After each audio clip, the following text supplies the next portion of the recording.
اللهم صل على محمد وآل محمد۔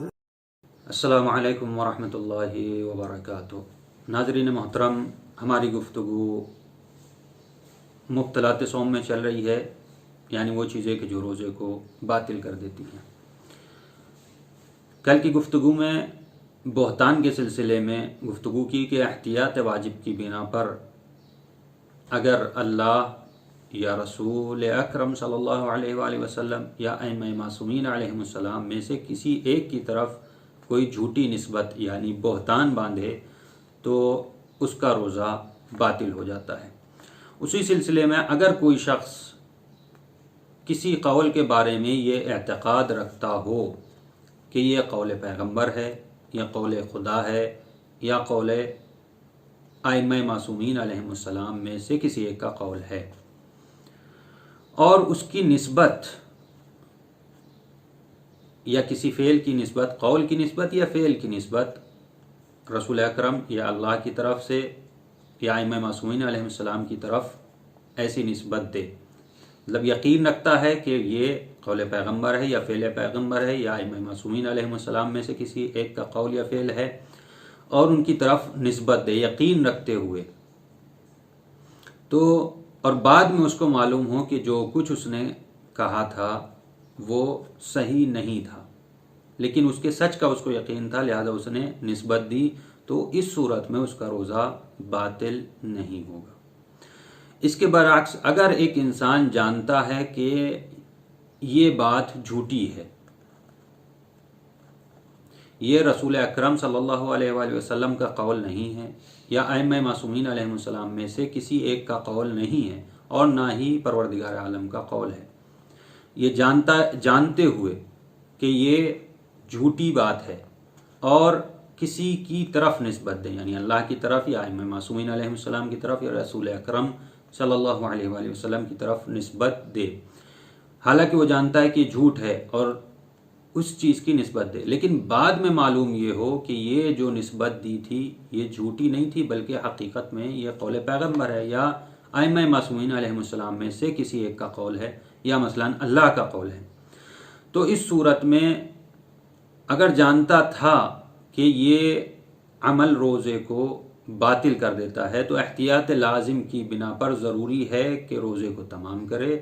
اور اس کی قضا بھی بجا لائے۔ اسی طریقے سے اگر روزے دار سے سوال کیا جائے کہ کیا یہ رسول اکرم صلی اللہ علیہ وآلہ وسلم کا قول ہے، اور جہاں پر اس کو ہاں میں جواب دینا تھا، اثبات میں جواب دینا تھا، وہاں پر جان بوجھ کر کے نفی میں جواب دے کہے کہ نہیں، اور جہاں پر نہیں کہنا تھا وہاں پر جان بوجھ کر کے کہے کہ ہاں، اثبات میں جواب دے مثلا۔ تو لہٰذا مثلا اگر کوئی سوال کرے کہ کیا رسول اکرم صلی اللہ علیہ وآلہ وسلم نے فرمایا ہے انا مدینۃ العلم وعلی بابھا، اور اس کو جہاں پر کہنا چاہیے تھا کہ ہاں، اثبات میں جواب دینا تھا، وہاں جان بوجھ کر کے کہے نہیں، اور جہاں پر نفی میں جواب دینا تھا وہاں پر کہہ دے ہاں، جان بوجھ کر کے لکھیں، تو احتیاط لازم کی بنا پر اس کا روزہ باطل ہو جاتا ہے۔ اسی طریقے سے اگر روزے دار اللہ یا رسول کا قول درست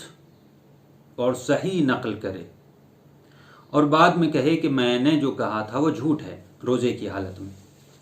مثلا کوئی قول پیغمبر یا قول ائمہ معصومین یا قول پروردگار عالم نقل کرے اور بعد میں کہے، مطلب قول صحیح نقل کرے اور بعد میں کہے کہ جو میں نے کہا تھا وہ جھوٹ کہا تھا، یا مثلا رات کو کوئی ایسی بات نقل کرے جو اللہ کی طرف یا رسول اکرم صلی اللہ علیہ وسلم کی طرف یا ائمہ معصومین علیہ السلام کی طرف نسبت دے، ان کی طرف منسوب کرے، اور روزے کی حالت میں کہے کہ جو کچھ میں نے رات میں کہا تھا وہ درست ہے، حالانکہ وہ غلط کہا تھا، مثلا جھوٹی نسبت دی تھی، اور روزے کی حالت میں کہے کہ میں نے جو کچھ رات میں کہا تھا وہ صحیح تھا، یا مثلا صحیح نسبت دی تھی،